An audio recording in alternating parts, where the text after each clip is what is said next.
Goody everyone! This is your favorite Daedric Prince Dayhawk, bringing to you my take, my review on Kamen Rider Revice episode 18.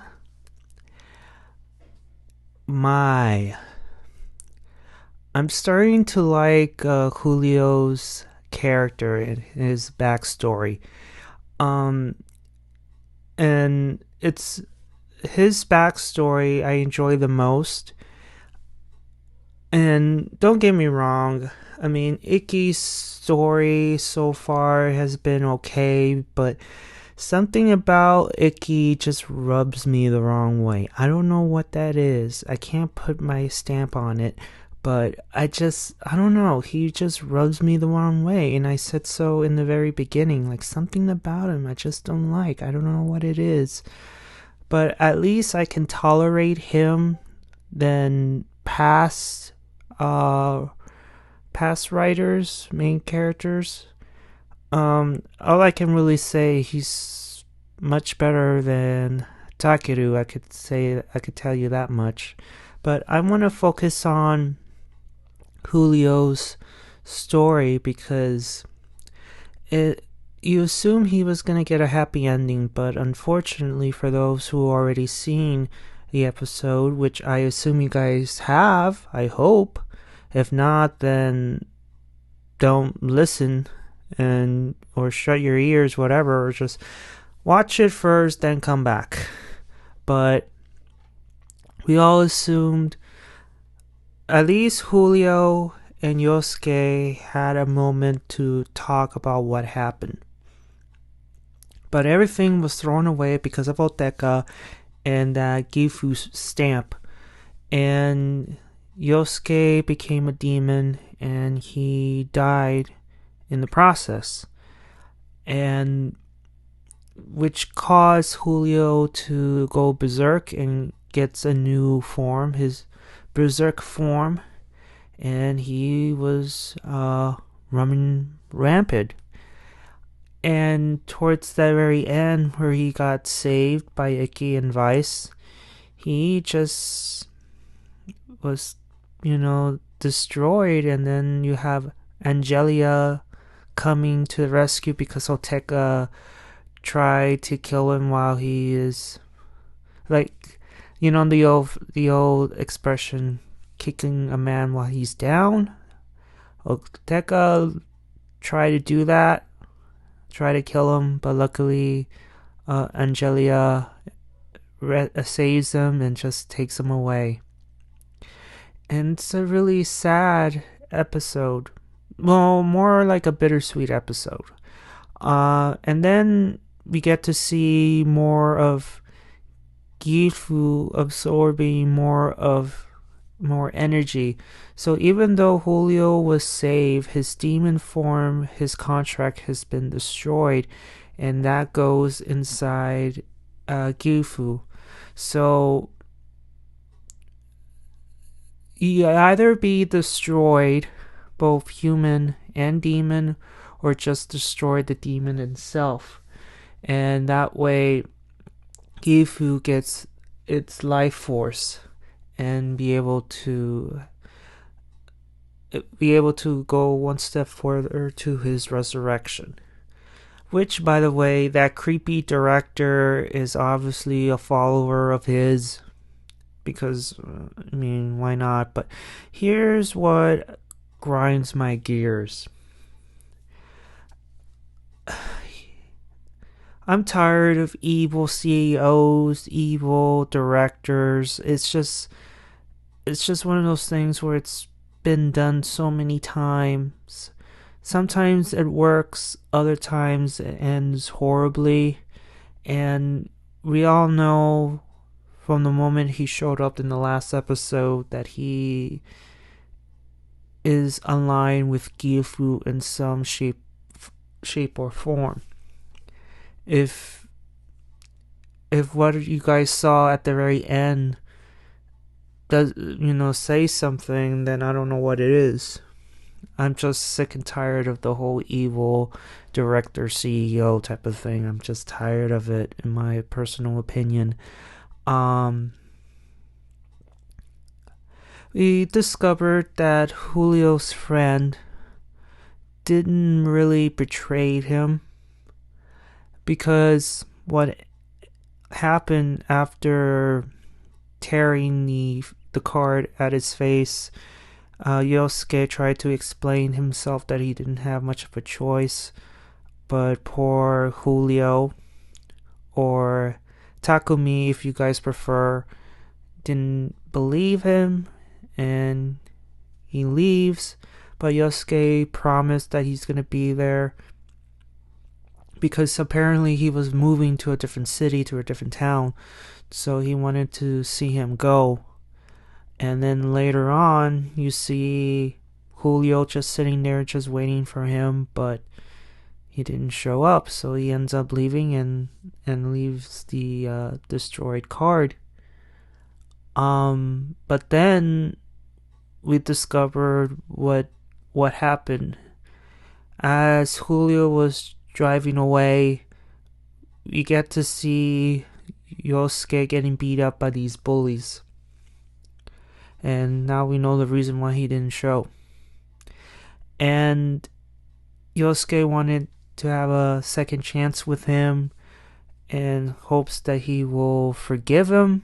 But Julio's like, no, I should be the one to be doing the apologizing, because I saw what happened and I didn't do anything to, I didn't tell my parents to stop the car and step out of the car and try to save him, and you thought that they were finally making they're making up, but then it got taken away by Oteka, because as Julio was trying to move forward and was explaining, Oteka appears out of nowhere and transform poor Yosuke into a level 3 demon with the Gifu stamp. And he is no more. Julio went berserk. He ends up destroying the new demon and ends up injuring Oteka for the moment. But then out of rage, Julio goes berserk. Sakura and Daiji tried their best to stop him, but he's too powerful. And I will stop there, and I will stop there, and I'll move on to Ikki's story. But before that, I want to say this. Sakura, she was at the hospital. She leaves. She meets Julio. And here's the thing. Why do you prepare to, your fighting stance while you're in the hospital? With thousands of people just sitting there waiting and all that. I mean, it was not wise in my opinion, but I understand, because you have an enemy appearing out of nowhere in the hospital, assuming he's going to fight with so many people involved. But in this case, Julio, didn't come there to fight. He just wanted to talk to her. But I find it like Sakura, I wish she would have done what she did in the hospital, because like I said before, you're in the middle of a hospital with a ton of witnesses where they can easily get hurt. So I don't know, maybe it's just me. But then they go to the rooftop, and Julio asks Sakura that I will face Oteka, and it'd probably be my last. In case I die, can you please take care of her? And that leads to Julio and Yosuke at the school. So we're caught up there. The question is, it still is actually, why is Angelia obsessed with her? What's so special about Sakura? To the point where Julio I'm not sure. I'm sure it was not Angelia's idea to say, "Hey, Julio, like in case you die, have Sakura protect me." Like, of course not. But I think Julio knows why Angelia has a liking towards Sakura, but we don't know that yet. But I just find it strange. But hopefully we could find the answer later on. Now heading into Ikki's story.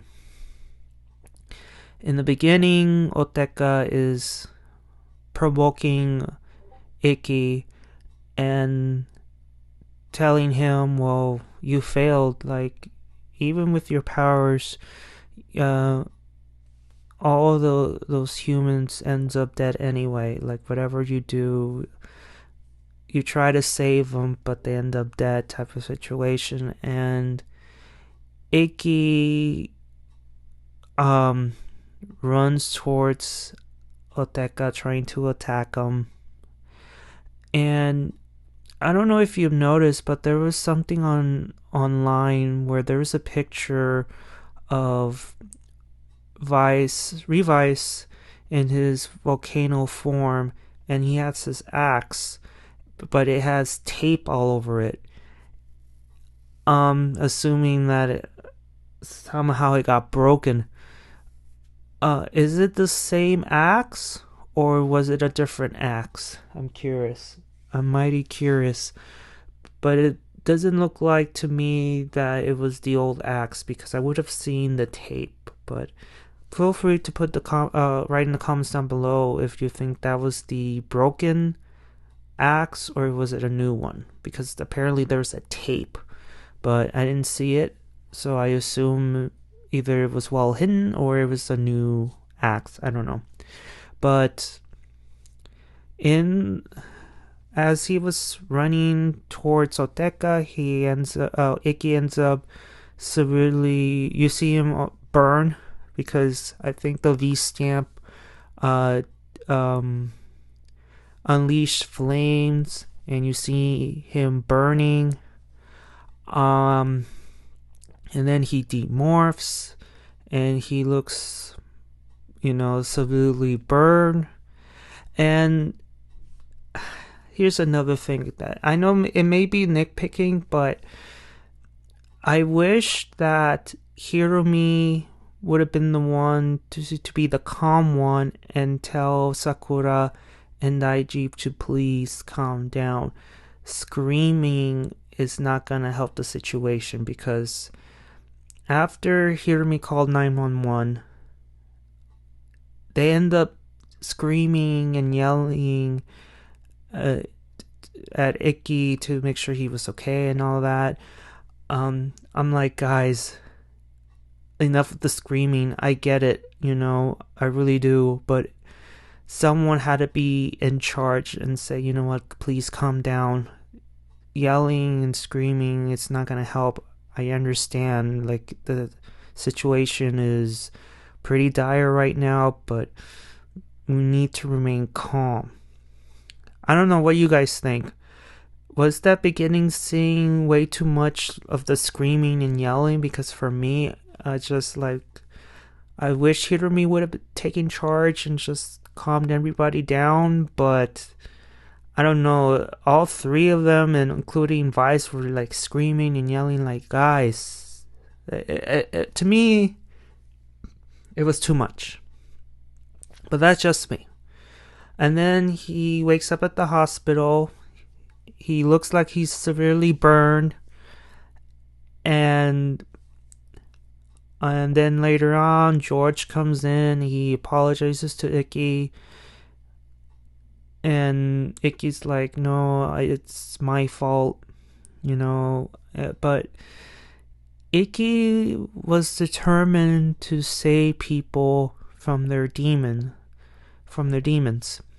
And he asked George that is there a way to do that.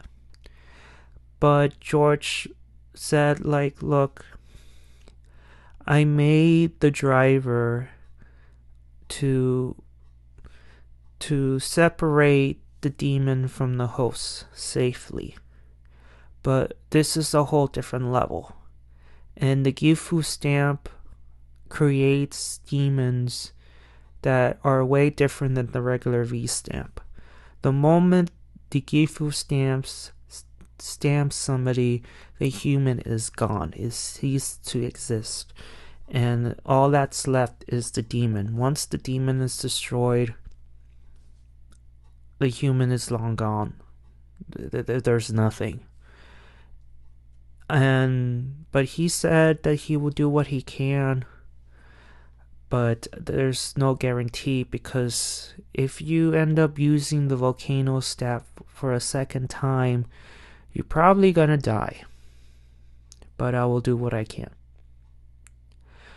And then it leads to Ikki and Vice having their own one-on-one talk. Ikki feels responsible because all he wanted was, he felt he was being selfish. He even said that I didn't care about myself. I only care about others, trying to save people, because that's the way, it brings me joy. By helping people, I could be able to help myself. But I've been too focusing on saving others, but not myself, if it makes any sense. Because when he went on a rage, he failed to consider, Vice's safety, because, as you know, the Volcano Vistamp hasn't been officially mastered yet. It can go ablaze anytime, which happened in the episode early on, because, as you know,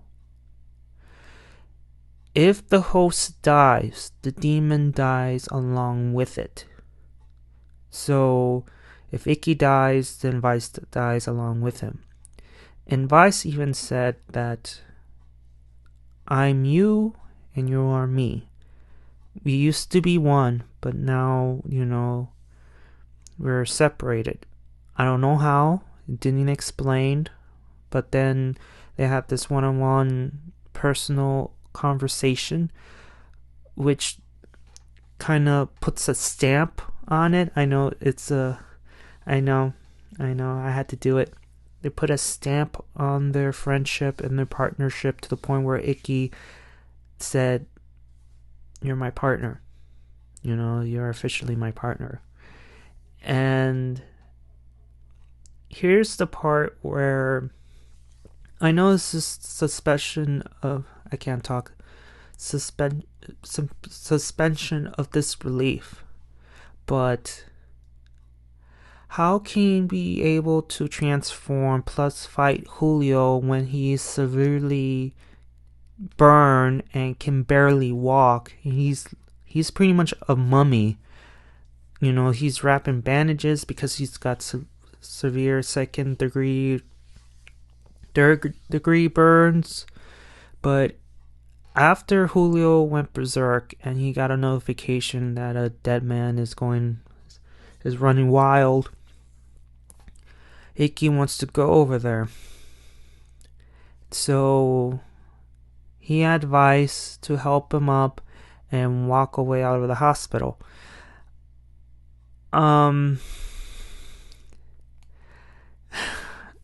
It was meant to be a serious moment when Vice carries Ikki out of the hospital, but you have all these people in the hospital screaming and running away, and while those two are walking out, I'm like, this is meant to be a powerful scene, I guess, but it kind of threw me off with all these people running around and like, Oni, this and that, which makes sense. I'm not gonna poo-poo on it. It makes total sense for people to see something monstrous like Vice and be like, oh, what the hell? And where is he taking that kid? I get that, I understand that, but it was meant to be a powerful scene, but it's just all that screaming and people running away. Just like, okay, that's fine. But they managed to reach Phoenix, and Ikki's like, give me a second chance with it, please. And George is like, are you sure about this? Because this may be your last fight if you can't master it. And Ikki's like, I know, but Vice and I can handle it. Now everything is in sync now. Okay? So Ikki arrives, which again, suspension of disbelief, I get it, but it's just, if I were in Ikki's state, I don't think I'd be able to not only transform but able to fight a newly formed dead man, a newly formed demon, because I myself has been still injured. You know what I'm saying? So I get that they might say, well, it was thanks to the writer powers Ikki managed to pull through the fight. I get that. Maybe I could go with that, maybe, but I don't know. What do you guys think about this one? What do you guys think? If you were in Ikki's shoes, will you be able to transform successfully, plus be able to fight a new monster with a new form who's gone berserk while you're severely injured? I need to know, guys. I really need to know. So luckily, Ikki and Vice managed to master the new Vistamp. They saved Julio. They destroyed the contract. And that last scene was really powerful because you get to see Julio in this state where his friend is gone. He's screaming and yelling, and I wish that the siblings would have been able to, if not all, but at least one of them, just approach Julio and just give him a hug or something, or like a pat on the back or something, like, it's okay, dude, it's alright, there's nothing you could have done. At least you talked and made peace. You know, I wish the siblings would have done so, but you know, Oteka had to spoil it. Luckily, Angelia appears and blocked the attack, and Angelia was like, how could you? Why would you leave me all alone? You know, like, would you leave me all alone? And I find it to be cool because, like, Angelia cares for Julio, and not many villains, you know, have, you know, care so much about their subjects. But this case, you know, she cares. Even she said, smile, Julio, and just rubs his head, his hair, and Julio's still crying. And they end up leaving. And at the end of the episode, well, not yet, I'm jumping forward. Then you get to see, like I said earlier on, the energy of Julio's demon has been sucked into a Yufu. Evil director is there, which, okay, alright.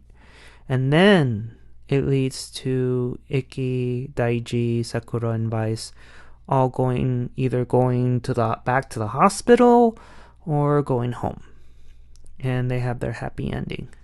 And it's funny too, because the moment Vice was doing right, like helping Ikki, because, you know, he can't really move as much, but then he just drops Ikki from the back and asks Ikki, hey, so it's my turn for you to carry me. I'm like, are you kidding me? Look at me. Do you seriously think I can carry you even if I wanted to? And you end up fighting, and you know, a happy ending, just walking into the sunset. Well, instead of into the sunset, it's out of the sunset, because you see the sun setting from the back. And that's the end of it. That's the end of the episode. Seriously, guys, what do you guys think of this episode? Did you like it? Do you dislike it? Is there some things that you wish they would have done differently? I already said what I said. What they should have done differently. Did I miss anything? Give a like if you like it. Give a dislike. I don't care. Please do subscribe. Subscribe because I heard it really helps the channel out. What else? Oh, there's one thing I wanted to say before I log out. The whole magazines thing, and I hope it doesn't lead to a huge rant. This video is long enough, but I wanted to say something. I just don't like the whole magazines revealing, what could happen, what could happen in the next couple of episodes, new forms, that sort of thing, because it kind of ruins the surprise. I don't know why they release a magazine before the episode comes out, if there was a surprise, if it was already spoiled because of the magazine. Of course, you guys might say, well, Dayhawk, maybe you shouldn't look at the magazines. Yeah, you're right, but at the same time, it's stupid for that particular company, whoever makes those, come out with those books before the episode. It's before the premiere of a new suit or a new character or this new event. To me, it's just like you're spoiling the surprise, and it happens so many times. But they're not gonna stop anytime soon, obviously, but it is what it is, I guess. Yeah, that's all I wanted to say about that. It's already too long as it is. Well, guys, thank you for sticking around, and I'll see you all on the other side of Oblivion. Johnny!